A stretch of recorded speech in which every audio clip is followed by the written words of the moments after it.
So let's talk about what we need when we're dealing with a crisis.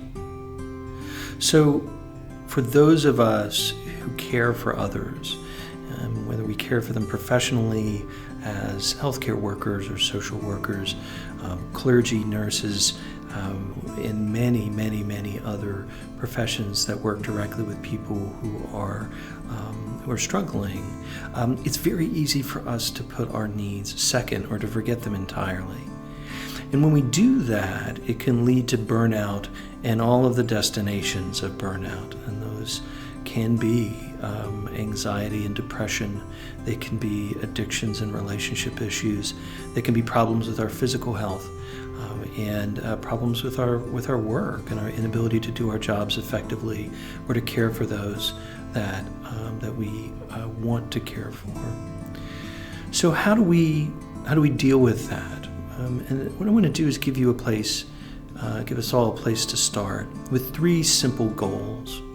The first is to get present. The second is to feel what we feel.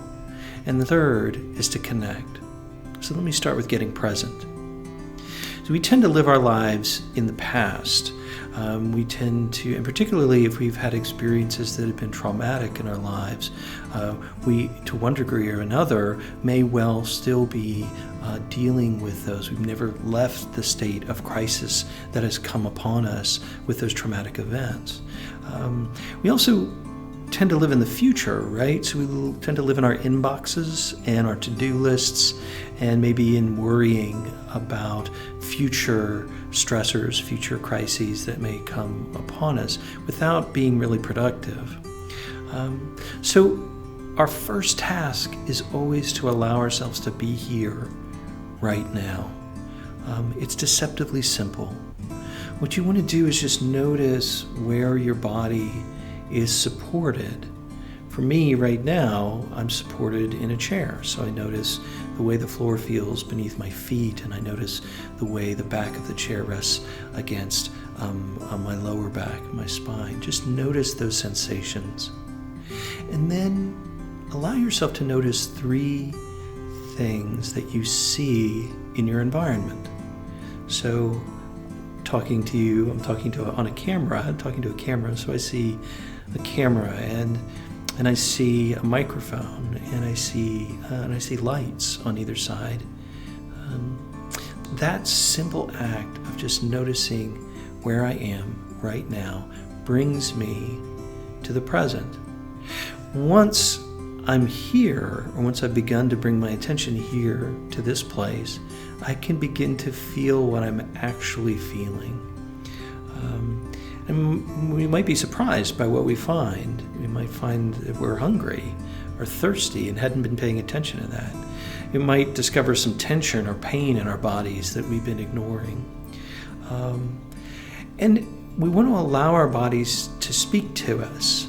You know, our emotions are the words that we use to describe what's happening in our bodies, which we call our feelings, right? So I don't feel anxiety. I feel tightness in my gut. I feel sweat on my back. I feel tension in my chest. We want to notice those physical experiences that are going on within us because they tell us how we're feeling physically, but they also tell us key information about our emotional life and how we're valuing our experience right now. The last goal, as I mentioned, is to connect. Isolation is the enemy of mental health. When we are in crisis, we often burrow into ourselves, and we tend to imagine that we're the only ones suffering, that everyone else is heroically doing just fine.